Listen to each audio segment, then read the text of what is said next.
tres, cuatro, cinco. Hey, everybody, Nightmare Roadshow peeps. This is SOS, and I'm here with my co-host. Messy Jessie. Guess what? Woo! What? We're talking about murder. Oh my God, where are we going to today? What happened? Who did what? Tell me. And why? We are And going to go all the way back to 1888. What? Yes. And this is going to be in Alabama. We're going to the great state of Alabama. Oh, sweet home Alabama. That's what it is. I love Alabama, and today I was watching a show on some of the deadliest tornadoes to hit Alabama. Oh, yes. Man. Yes. Like a year ago, I think? Or no, it was a while ago, but bad. They had like 220 something tornadoes in one day and a whole bunch of F4s and 5s. And you would think like Kansas, because you think of Wizard of Oz when they have like all these tornadoes, and there's no place like home for me. It is the other side of the rainbow with my people. Well, the Munchkins. I think what happens is those storms kind of start there in the Midwest, right? And then they get really cooking. And by the time they hit Georgia and Alabama and all those areas, they're just monstrous. It must be the humidity.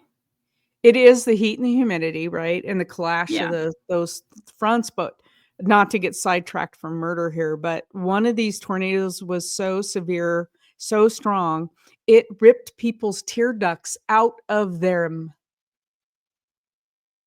and was rupturing stomachs in them and sucked people out of storm shelters underground. Was it kind of like people's insides turned to outside? Kind of like, well, the pressure differential was doing this to people. Oh, I had no idea. I'm like, oh my God. This is why I am not an astronaut. Yeah. I just the G-force. Yeah. So, man. Anyway, tell me what's going on? What happened? So we are going to the city of Birmingham. This is a little bit in our next show. Anyway. Okay. We're going to Birmingham. Okay. Okay. And this is one of the most heinous slayings at that time for that young city when it first began. And it's in 1888 triple murder. This spurred national headlines and a deadly riot during this time. The place, obviously, we're going to Birmingham, and it was a period between 1881 through 1920, earned its nickname. I just want to give a little history about Birmingham as the Magic City and the Pittsburgh of the South. The reason why it was much like Pittsburgh, Birmingham, let me do this again. Major industries were iron and steel production, which I did not know that. Yeah, Birmingham steel. I've heard of it, but okay, so it didn't hit until you just said that. But it was also plus a major component of railroading. So this kind of goes hand in hand with the story. This is real, rails and railroad cars were both manufactured there. In the field of railroading, there's two primary hubs for railroading in the Deep South, which is near Atlanta and Birmingham. And this began in the 1860s. It is continued through, obviously, now. Okay. So this is a sad story. It's a betrayal, a bigamy, and innocent lives. It is known as the Hawes murders. The Hobbs murders? Hawes. Hawes. Hawes. Okay. Again, it's created a sensation in which it occurred that has been seldom equal to a selection. This is a proclaimed Major Goldsmith B. West, author of the Hawes Horror. Anybody wants to read it, it's a bestseller. It was published in the year of the murders. It's actually very good, and it also gives some very good description on things that were happening. So more than 130 years later, the curious can still stroll by this area where the actual three victims were found. A mother and her two daughters were discovered. There was no mistake, basically, that there was a dark end to their story. But here is the story. We're going to get into Richard Hawes. He was the murderer. He was just 33 years old at the time of his death. There is not much on him I've tried to search for. And he died the 28th of February in 1890. He was a Georgia Pacific Railroad engineer from Atlanta, Georgia. So he was married to his wife, Emma, and they had 2 daughters, May and Irene, as well as a son, Willie. There's also reports that there was another infant son, but it looked like the baby passed away the same day, which is super tragic. Aww. So altogether, they had like 4 children. We're going to go to the actual crime scene on December 4th of 1888. May's body was found in East Lake by boaters, John Keith and Ben Kalbelson. I'm probably slandering that name. And what happened is they were out fishing and they seen something floating in this lake. Now, remember back in the day, this lake was very popular area. It was a destination for traveling, touristy. Everybody had boats and was fishing, strolling, pretty much just what you do in a park, right? Anyway, these 2 were fishing and they come across something floating in the water and they're like, what is that? Well, at first they thought it was a dog. And when they got closer, they noticed it was a little human, And so back in those days, they obviously didn't have phones. So they hurried up and ran and got the police that were on duty. I don't know how far it was, but they ran and got police. When the police dragged the body to the shore, by then, everybody and anybody that was in that park was surrounding the area. So unfortunately, just we call them looky-loos. And very interested in what was going on with this whole scene. The way that they described when the little girl was dragged to the shore is described in this book. And it says, after the good ladies had wiped the water away from the cold little face and brushed the hair back from the child's forehead, it was seen that the little one was unusually pretty. According to West said, it was the Gothic style booklet is what is coming from. She had large blue eyes, light wavy brown hair, and was dressed in a neat brown or blue worsted skirt. And that's kind of like a plaited skirt, I believe. I think so. Underneath, which is warm, plaid skirt, underskirt, she wore button shoes and a black corded stockings. Oh, so it just kind of like, oh my gosh, this little girl. The county coroner, Alfred Babbitt, he conducted an autopsy on site, which is crazy, and determined the cause of death to be murder. The public was invited to view her body. So when the coroner took her to the funeral home, nobody knew who this little girl was or who she belonged to. There were no reports of a little girl gone missing. She was very well dressed. I mean, not completely well dressed, but well dressed enough that somebody would notice her missing, if that makes sense. Sure. Yeah. She's not an orphan child left in the slums. Right. And so the coroner and the funeral home went ahead and placed her on display. And back in those days, obviously it's unheard of for us to have or see public displays of a body, if that makes sense. Right. Back in those days, that's how they were able to identify people because, of accidents on the railroad or, unfortunately, orphan children, right, or prostitutes, stuff like that. That's how they try to connect family to their their lost loved ones, basically. So it's not unheard of. It is kind of odd in our time, but back in those days, it wasn't. It was normal. So the public was invited to view May's body. in hopes that someone would able to identify her. No one could obviously identify that child, although she was judged. And what this means is people gawking at her, because this was brought like tons of thousands of residents to file through into the night to eye the corpse. This was entertainment back in those days, which is kind of appalling to me. But yeah, it's pretty gruesome, but I guess yeah. it's what was normal then. Well, and then you got to think about it. This is where our wake came from, when we have a wake or when we have a viewing. And nowadays, this is kind of where it came from, people wanting to view the body. So teachers, so more than 1,000 people came through, and teachers releasing their students early. This is another thing, to go and see the youngster's body as well. That was kind of I'm like, yeah, let's go to the local mortuary and do a child's body. Anyway, It was following the day when the local butcher identified the child. Her name was May Hawes. She was the daughter of a local train engineer and his wife, Richard and Emma Hawes. So according to people who knew Richard and Emma, it was a troubled marriage. According to some who knew them, the couple had moved from to Birmingham after living in Montgomery, and that's Montgomery, Alabama.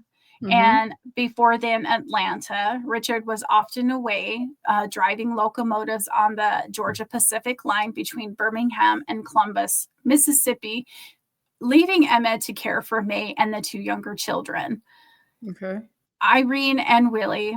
According to testimony at the coroner's inquest, Emma had a drinking problem, so she was a very alcoholic parent.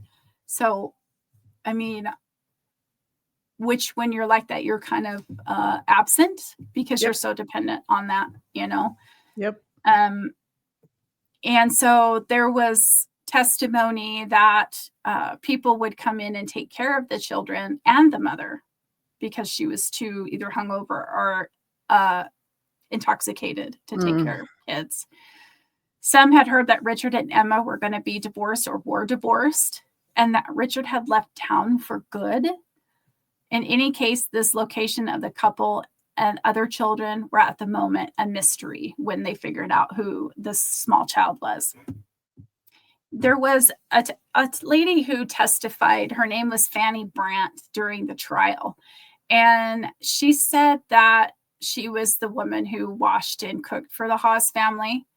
May, Emma, and Richard the prior weekend before May came up missing or murdered. And then helped Emma pack for a trip to bring back Willie, which he was age 4 or 5. He was in Alabama or Atlanta with his Richard's brother.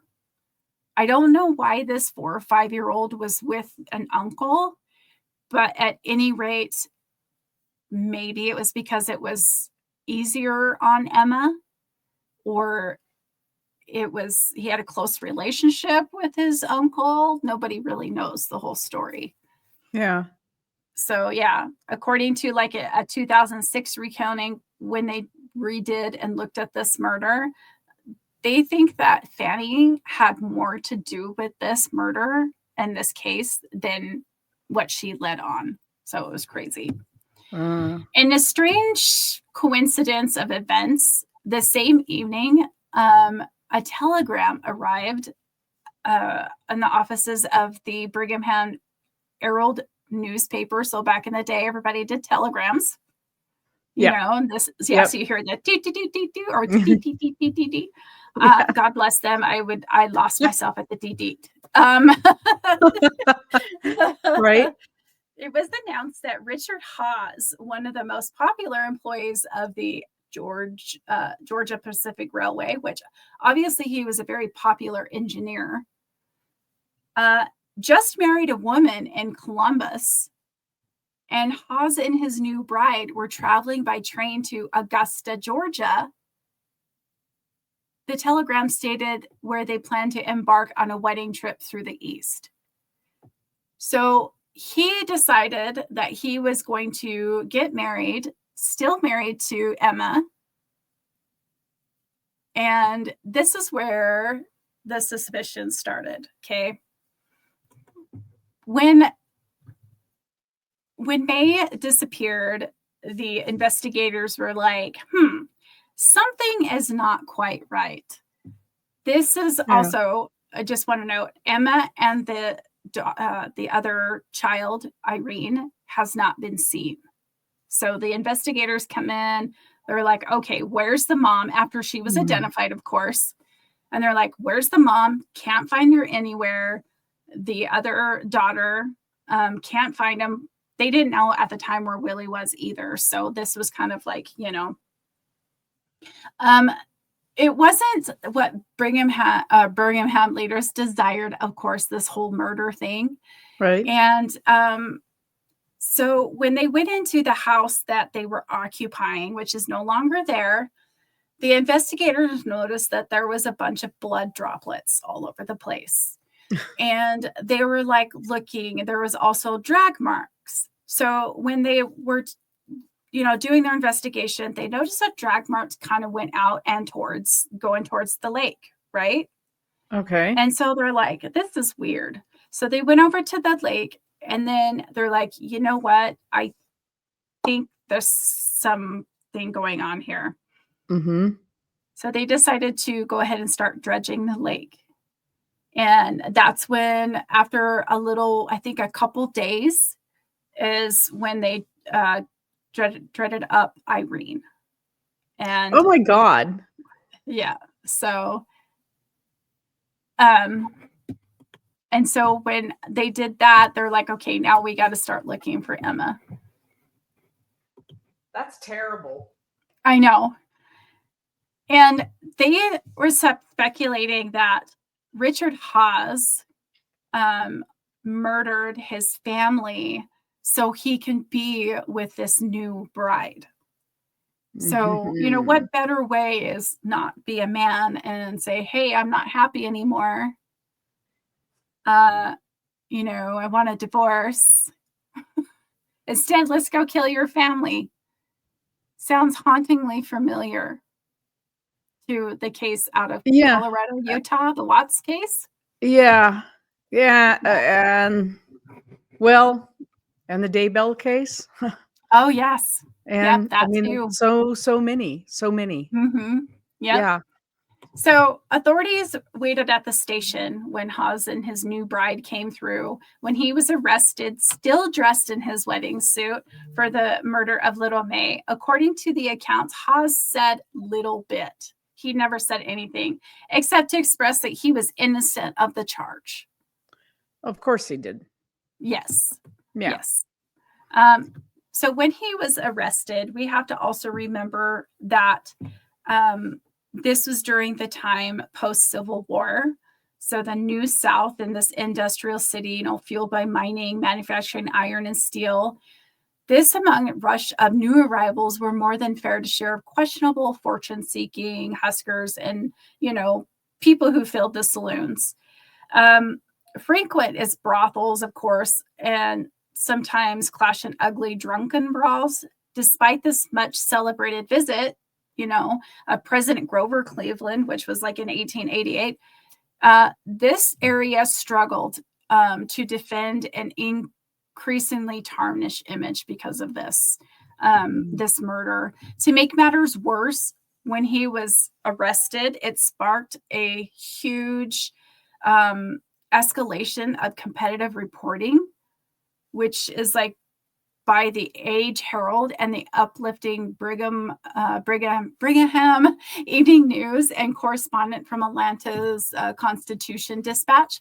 So this just basically two newspapers having it out with each other. They're like, who has the rights to this story? This is kind of crazy, like how this started. Right. And the Constitution also called Hawes' murder the greatest sensation in the history of the city. Really? A little girl's murder, as well as her sister, and yes, her mom. They found the mom in a shallow grave, and she was actually bludgeoned to death. That was her cause of death. So he didn't He didn't put her in the lake. He buried No, her, he buried but her. he threw the kids in the lake. Yes. Yes. What a POS. Yeah. When he did the interview, so I'm just gonna go through a little bit, and this was like 3 days later. Very much, he said he lied and said, "Oh, Emma and him divorced, and that he saw little May 3 days earlier, very much alive." Meanwhile, authorities and local residents were growing increasingly alarmed about the unknown abouts of the Haas family. Like, this is still when they're still trying to figure things out. Willie Yeah. was, they were also worried about Willie. They had no idea Willie was in Atlanta with his, uncle. Oh, right. And they were like freaking out. They're like, okay, where's this 5-6-year-old child? They had no idea. And so they just began to do that. So yes, on December 8th, I'm just going to go through this. Authorities dragged the bond, like I was saying. There was a blood speckled axe and a torn piece of ribbon that was attached to the fence.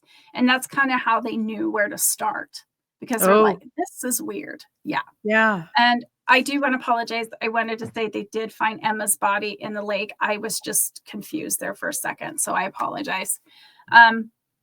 It was weighted down at the bottom of the pond. According to, people who found it, they said that crowds climbed aboard the street lining from downtown. Talked about how, how in the past, like they were talking about how they viewed May's body. Everybody was trying to view Emma's body and Irene's body. It's just crazy to me how things like that, they do that. I don't, I don't know what the whole, Yeah. I guess it's just a curiosity as humans have, I guess so. I mean, we do the same thing at a accident scene or something else. I mean, we all stop and gawk. You want to see what's going on, and you're like, ooh, and then when you see it, it's like, why did I look? Yeah, why did I look? Can I get by this quickly? But you never can get by it quickly. Yeah.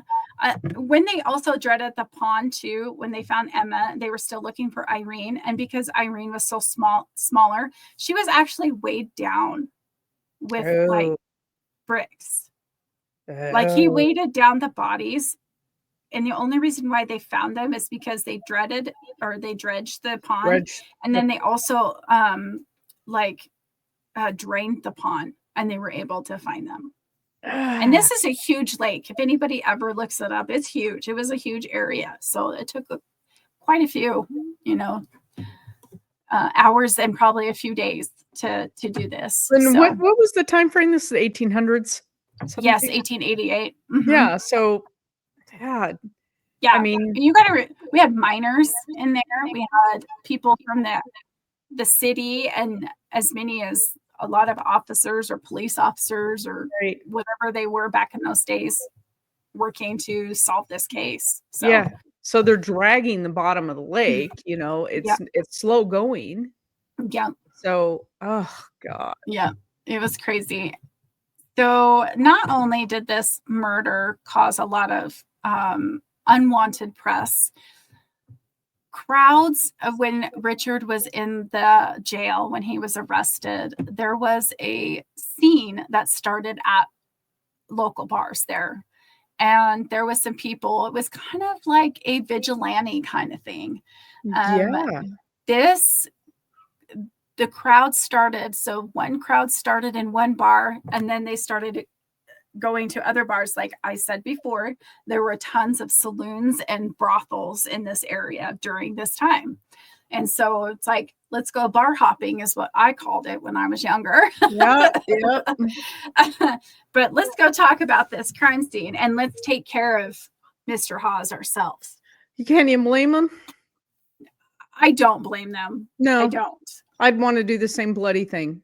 Yep, I agree. And so crowds climb aboard this street line car running from downtown to Lakeview, eager to, oogle at the crime scene, started pumping them up, talk about lynching Haas spreading like a wildfire. So by 10 p.m. that same day, or that night, an alcohol-fueled crowd estimated 3,000 people Wow. moved toward the city jail.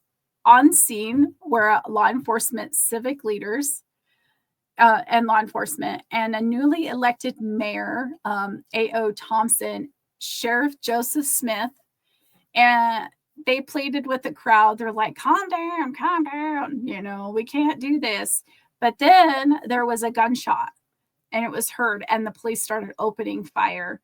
Oh, A no. quote from this book said that the stimulus explosion of 40 Winchesters and shotguns followed, and the scene of wild panic ensued.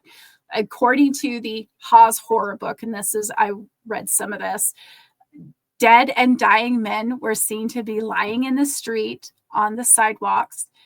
As the firing ceased after a duration of from like a half to 3/4 of a minute, it's crazy because when you think of this, when you think about this, it was probably in their eyes 20 minutes. Yeah.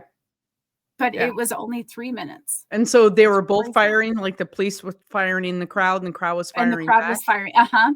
Okay. And then a yell of horror ascended from the multitude as it extended as the slaughter began to realize. More than a dozen were shot dead or fell wounded. Among these killed was the city postmaster and the deputy U.S. Marshal. Oh. He said, I went out there. Apparently, he goes, I went out there out of curiosity to see the lynching if there was going to be one, Mm-hmm. And apparently he did not expect to take part in that. This officer or this U.S. Marshal. A young George Ward, who would later become the mayor of the city, barely missed being struck by a bullet. So he definitely had somebody, watching over him. So according to this, so it was kind of weird because during this, the Sheriff Smith and the chief were arrested for their involvement in this whole thing. Huh. In a whole riot. I was like, and not only did the murder, but this whole riot drew more headlines, national headlines to this area. So it's crazy to see how that happened. God. So days passed, and so it's just crazy. Like, why would you arrest them? I don't know, whoever it was that fired the shot, and apparently it was a person on a roof of a building that fired the shot. And your main people get arrested for contributing to the riot is crazy to me. But there was no charges. It actually got dropped later. But okay. I'm like, why would you arrest them? We're not. Well, I mean, it's hard. You have the right to peacefully assemble under our Constitution, but that's not really peacefully assembling, right? No. So especially back in those days when they wanted the lynching, they were going to do a lynching. So So pretty lucky to hold back 3,000 people. And I think maybe it was a blessing in a way. And by the way, according to history, that was the only time that the jail, there was an actual riot or a crowd to go towards the jail. Oh, really? Yeah. I thought that was interesting. I was like, weird. So days passed. Authorities still had not located Irene, and this is the young little Irene, the youngest sister. After repeated dragging of the pond at Lakeview, officials decided to drain it, like we discussed. And it was about 3 days after the slow process began. Irene's weighted down body was discovered 30 feet from where her mother had been found. With growing fear, obviously, that Irene's body was moved to the city cemetery for immediate burial. So they did not obviously put that body on display. It wasn't until the following spring of 1889, after several postponements, that Hawes went to trial for his murder of Emma, May, and Irene. Hawes' second wife actually from the marriage ceremony likely was never really legitimate, which is weird. I don't know how that's not legitimate. Maybe they didn't sign papers. Oh, okay. I'm not entirely sure, but she actually did file for a divorce anyway, Good soon girl. after he was arrested, and later petitioned the Mississippi legislator for permission to reclaim her maiden name. Isn't that crazy? I think it's kind of like you get divorced and you can Oh, and you have go to go back in to and your change maiden it. name, but Yeah. you have to get permission from the legislator to do that back in those days. Well, because women didn't have any rights. So, Correct. yeah. Correct. Yeah. Yeah. During his last month in jail, Haas reportedly told his brother Jim, who had little Willie, and a guard that he had paid an associate to commit the murders by the name of John Wiley. According to his story, quote unquote, Mhm. I'm sorry, I got to get a drink. Sorry. This is absolutely unbelievable. I mean, but it still happens today. Like you said, like we were just talking about, we have Chris Watts and we have the Daybell case. We have all of these cases, even recently, where people are offing their families or their kids or their spouse, like everybody. It just goes on Because and they on and want a on. better life, or the grass is greener on the other The grass is side. greener. Usually it's the grass is greener. I mean, yeah. It's So, not. no. Anyway. Yeah. Haas told the guard that he wanted Wiley to kill only Emma and Irene. Why only Emma and Irene? Yeah. Why? And leave May? Does that really exonerate you from charges? No. That's just bizarre. I know. So that's a lie. I mean, that's a lie. Yeah, that's a lie. Because, absolutely.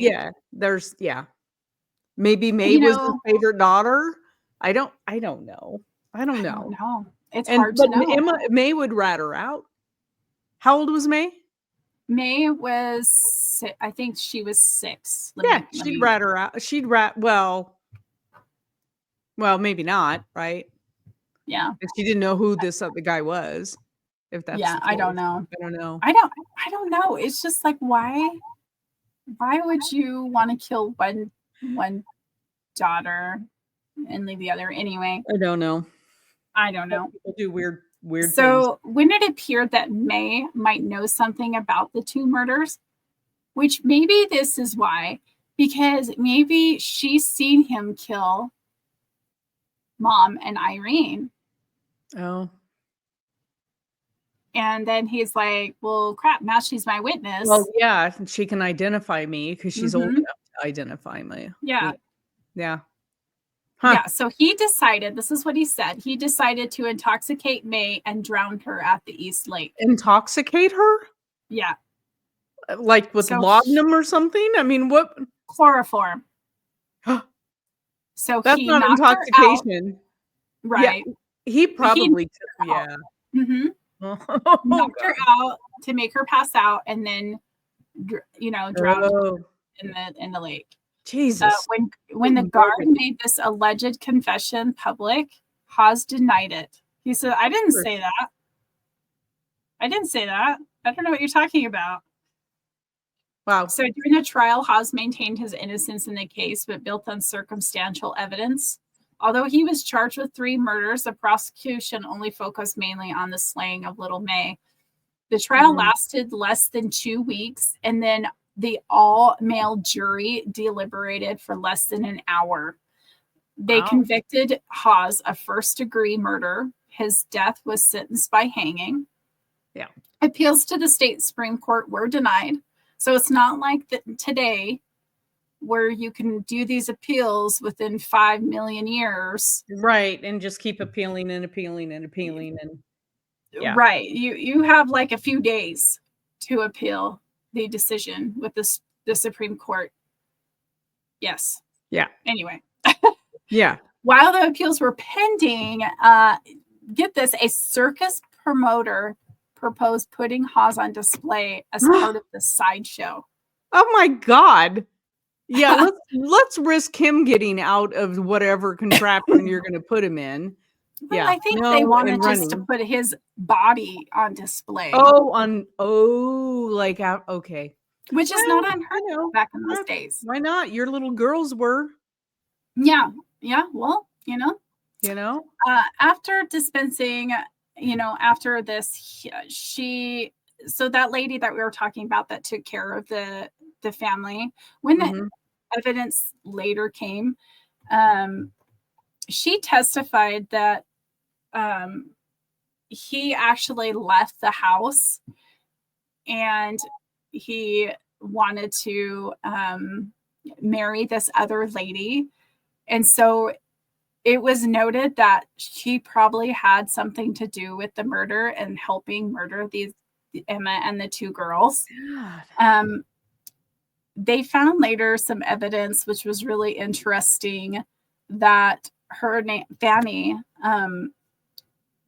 apparently helped, pack, like they were discussing about how, helping to pack and go get Willie and stuff like that. Well, sources say that she was packing Emma as make believe, packing everybody, make believe to think that they were going to go get Willie, but in turn they were packing for their death because Ugh. they found some evidence that she actually had something to do with it and help Richard Hawes in disposing his family. She was sentenced to death for her role in aiding Hawes. Yeah. Oh. And she died in prison from a riot before the sentence was carried out. So she did get charged for aiding. Wow. Which is crazy. Yeah. So, wow. Yeah. Okay. It was crazy. So the sheriff on the 28th of 1890, they hung Mr. Richard. And before he was hung, he asked his brother Jim to make sure he takes care of his body, Who cares about his body? Who cares? That's my thing. It's like, make him a pinata. I mean, come on. Right? Well, here's the thing too. They had to get funds from the city and raise funds to bury Emma and the two girls. It wasn't until just recently in the 20th century that they just had a headstone. Wow. So we're worried about Mr. Richard and what he wanted. Yeah. Yeah, well, a couple of things here. Okay, he probably didn't have a fair jury because he probably was tried right there. And now you have all these change of venues so that you can make sure that the jury is not tainted and it's a fair and impartial jury, right? Yeah. There was no such thing back then, I'm sure. No. And so that, I mean, yeah, okay. Yeah. You gotta, so this book that you read, was the evidence, I mean, because they did kind of reopen the case and look at everything. So do you believe that he actually did it? I do believe he did it. I also believe that he couldn't have done it by himself. I think this was a plan from the get-go because I think he was seeing this other lady behind Emma's back. Oh. And he, wanted to be rid of his family. He wanted to be a free man and do what he wanted. So divorce your wife. I mean, come on. Right. I mean, what? Divorce your wife. He just didn't want any responsibility to the children or anything. He just wanted a new wife. Yep. Well, and the other thing too, and this is also kind of hits home. I mean, not hit home, but this was also kind of the beginning of domestic violence. Because according to some resources, he was not a very good husband. Like he abused Emma a lot. And so him to just having affairs? No, he abused. I thought you said accused. Like domestic violence. Yeah. So, well, no wonder. I mean, he probably drove her to drink. Mm-hmm. Or maybe she was drinking before. I don't know. It doesn't matter. Yeah. It's just walk away. Sad that, it's just sad because back in those days, it was normal for your husband to smack you across the face because you didn't have rights. You were a woman. Right. Everything was a man's world. No offense to anybody, but it's the way it was. It's the way it was. Yeah. Women were owned. They weren't. Yeah. Yeah. Yep. So his brother Jim came and got the body. They did bury him in an unmarked grave so he didn't get, Vandalized. dug up in Yeah. Oakland Cemetery in Atlanta. But later they did have a plot, and it looks like from a few pictures I've seen, but people there's know some where he is. people that are not very happy with the Hawes family. So, and little Willie, they don't know whatever happened to him. He was the only surviving member of this little family, and they're not sure. Like, we don't know if he changed his name. We don't know. Wow. Nothing.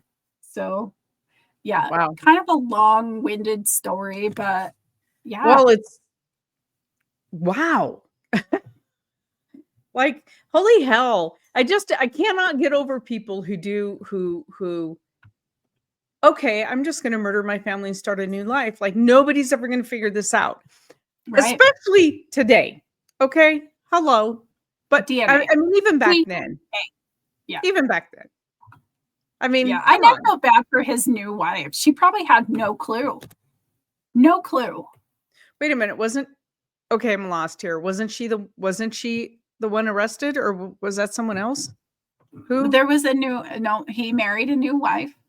Oh. The lady that was helping and cooking and cleaning for them.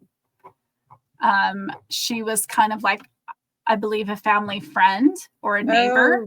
Okay, so he had a female counterpart that was helping him. Yes. But it wasn't the one he married. Got it. Correct. Because the lady that he married was from Mississippi. God, that poor woman. Shit. Mm-hmm. That's like marrying, like, not knowing Ted Bundy's Ted Bundy and marrying him. You know what I'm saying? Yeah. It's like, holy hell. I mean, I know somebody did marry him in prison, which blows my mind. But yeah. Oh, why? Yeah, they had a kid. Oh my hell. I guess the prison and the guards were letting him have conjugals.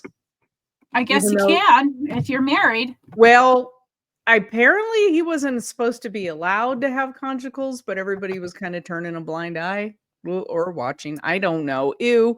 So. Oh my God. Okay. That is the story for another day. Oh my God. These poor kids and the whole family. Oh, God. Yeah. How screwed up is that? I hope this poor woman who married him lived a happy life. She did. Good. She did. Good. Yep. She was like, ain't doing that again. I'm doing a background check. An 1885 background check. Yeah. I don't know how, but that's what I don't know how, but it's called Society. It was called Society and the rumors of Society. So yeah. Crazy stuff. Well, thanks for bringing the story this week. That's bananas. And y'all will have another murder episode next week. I'm working on it right now. So, oh boy, we're excited. We'll catch you next week. Bye. Bye.